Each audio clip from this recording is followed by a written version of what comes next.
Alright, so today we're going to be talking about the newest installment in Rockstar franchise's Red Dead Redemption 2. But before we begin, I just want to ask Eric, Jacob, what do you guys know about Rockstar?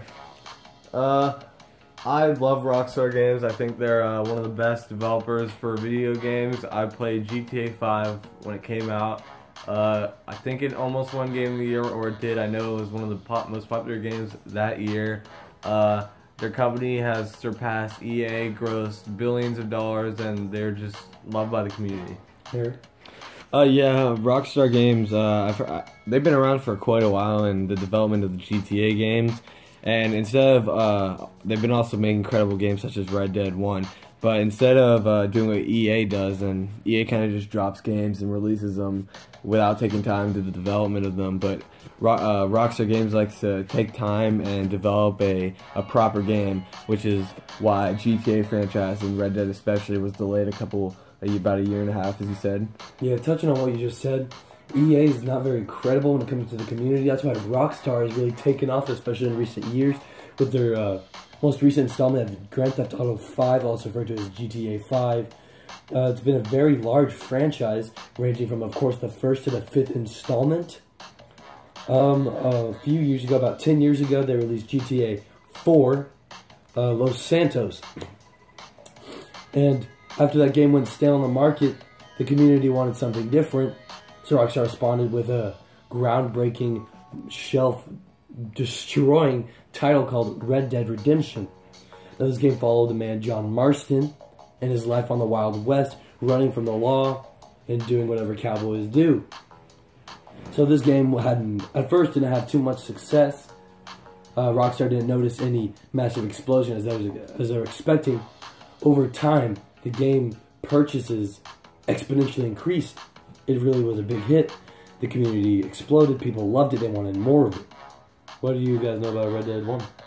Well, I have seen videos on the gameplay of it. I know it took a little bit to skyrocket for fans, but once it reached its peak, it was one of the best games that came out at the time, and that's why they decided to make a sequel, which would also be one of the best games of the year. I don't know too much about Red Dead.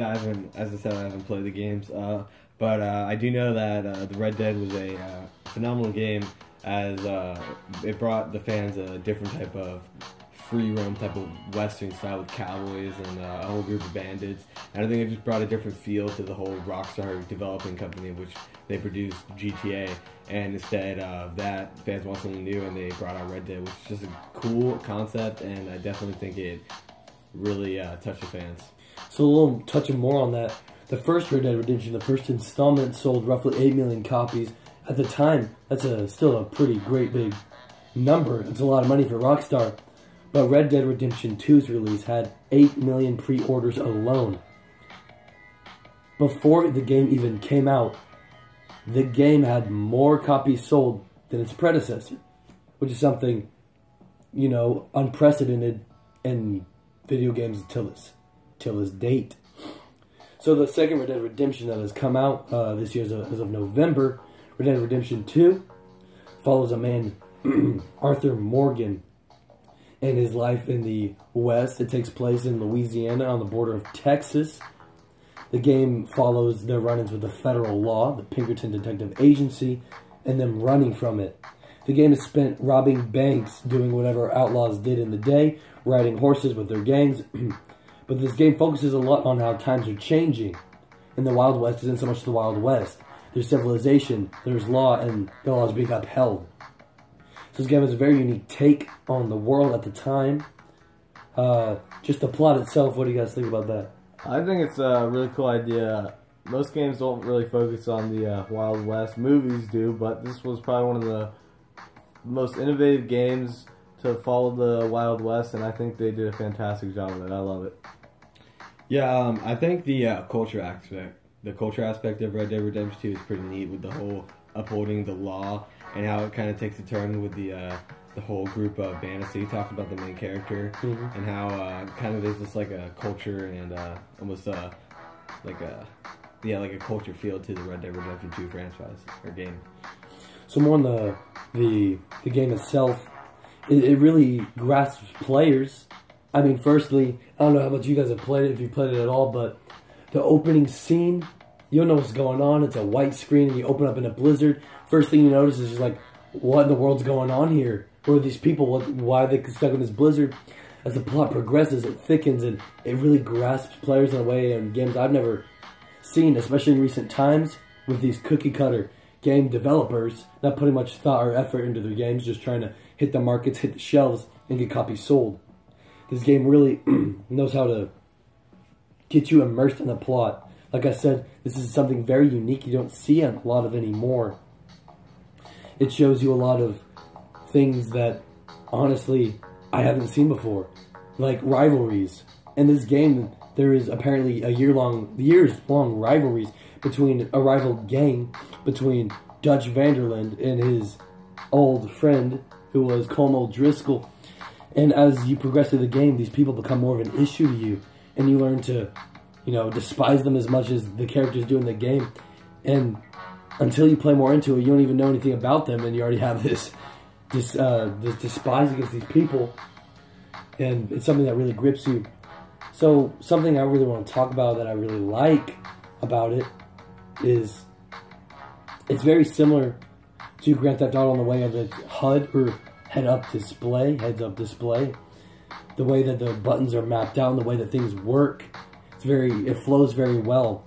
The game has done a very great job in just being user-friendly. Something that we haven't really seen anymore. We see games that are more convenient for developers. We see things that, we see all the time. We don't see anything unique. This game is truly unique.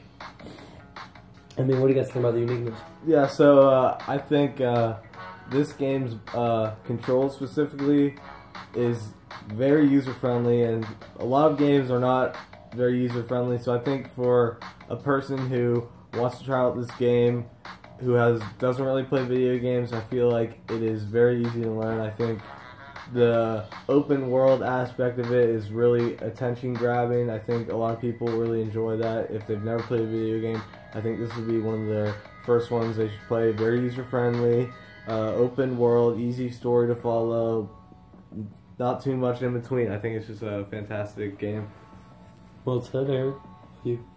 I think on the topic of the open world thing, I think players can get engulfed in the open world aspect where you're like in a different world with cowboys. It's kind of like a neat aspect because you're taken away from the real world and you're put into this Western world type of game, and I think that really engulfs players into wanting to play more and more of Red Dead Redemption 2, and especially with the mapping controls similar to GTA. So someone who's played the GTA games that can literally just hop on here and have the same exact feel to it as GTA would. So I think that's a cool aspect and definitely user friendly, as Jacob said. I think it's pretty beautifully said. I cannot stress this enough.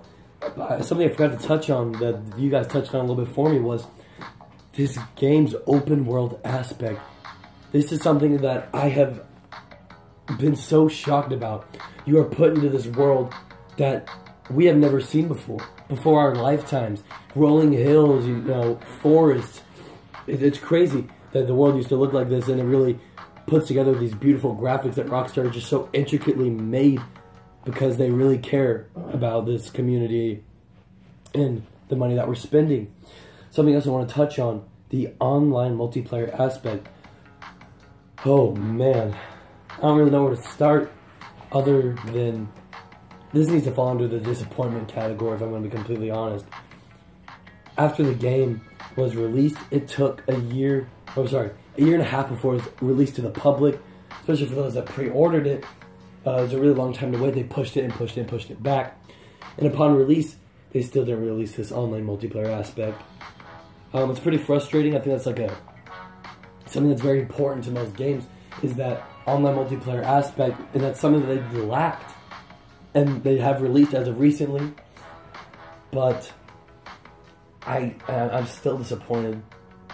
There's still something left to be there. There's a lack of game modes. There is, of course, the cream of the crop, the very basic, which is, team deathmatch, like a capture the flag. Other than that, there's not too much there. What do you guys think? Well, If it were any other studio, I'd be a little upset too. If it were EA, they're money makers, Treyarch, Activision, you know, they push back games for paid content. Now with Rockstar, I think delays are always annoying in general. I think even if you pre-order a game, you should get it that day. There should be no delays. But for Rockstar, I feel like if they delay it, they delay it for a reason. If the multiplayer was delayed, it was delayed because they weren't ready. It wasn't ready. It wasn't good enough. So I think when they pushed it out, it might not have been ready, but I feel like they were trying to add to it to make the community better. Here. Yeah, but I mean, I feel like as a person who likes video games and having to wait for a long time for a game, and you're so excited to play, and it's like nothing special. It's kind of like especially a year and a half release or a year and a half pushback. That's a whole year and a half that you have to wait. And on top of that, having the multiplayer not being as good as you thought it was is kind of just a huge letdown to the fans. Especially if you pre-ordered and waited that long just for it to be good and found out that it was it wasn't as good as you thought it was going to be. Yeah, pre-order holders spent an additional amount of money on packages ranging from the initial game's release. The bare bones itself was $60, but with the pre-order, you had to spend a whopping $80. Just think about that for a sec. You spent an extra $20 to get a game early. It wasn't even released that much earlier to the public. Still missing key components. That was very frustrating for me. Spending almost $100 on something that wasn't totally completed. This is just a very, like I said, minor grievance. It's a stellar game. It's amazing. But like I said, there's improvements that need to be had, such as that multiplayer aspect and its very late delay. Also, the glitchiness. That's something very frustrating to pretty much anybody in any community. The way the game doesn't fully flow. Like, you want a game to flow like water smoothly. You want it to all just work. This game has some hiccups in the coding, I guess. I mean, there's lag when you fire. There's lag in movement. Things that should be pretty simple for a AAA game company like Rockstar, but seems to be such a hurdle in the community. Also, there is a little bit of a free world aspect of multiplayer. It lacks originality. The missions aren't too original. Something that you've done before, you feel like, man, have I done this already? What do you guys think about that? Well, I think in today's world of video games, I think rather than purchasing games, I think it's more of an investment. You know, we invest money every year for them to release half-made games. I think with Call of Duty, for example, you pay $60 for them to give you 3 maps and have them add an additional 4th map for purchase of $50 for a season pass. And I think that goes along with Rockstar. I think you invested in this game, they failed to bring you, so they're going to add multiple DLCs to help cope with the community, and they're going to make you pay for it. I just think from a AAA standpoint, I think they have enough money. They should be releasing games for the fun of it, not for the money. I think that's really well said, especially with the investment part. DLCs are money expensive. All the game industries, excluding Rockstar, it's kind of bold to say, but personally excluding Rockstar, I mean, all these other game companies like to just money grab and penny pinch and make you spend more money. I mean, it's frustrating. What do you think, Eric? Yeah, on the whole topic of the investment and to get like this, like when you purchase a game, you want something new, something fascinating that you can really get engulfed in and really just want to come home and sit down and play all the time. Because that's something as a person who plays video games, it's something that I really like to do. You really want to have an amazing game, and to have a game that lacks sort of like a new aspect every mission. I think every mission and everything they do in this game should be new, and it should really satisfy the player's urge to play something different. But when it's so repetitive over and over, it just feels like you're playing the same video game. And from a player aspect, I think that's a really huge letdown, especially from a company known as Rockstar, who makes some of the most phenomenal games. To produce such a game as this, it's a great feature. But when it's half made, I can't help but feel a little bit of a letdown as a player. The disappointment is there, I can't really complain too much because this game has a whopping 48 hours of single-player gameplay. Now, this is insane. It's not just, 48 hours, like 2 days. This is 48 hours of non-stop stuff to do.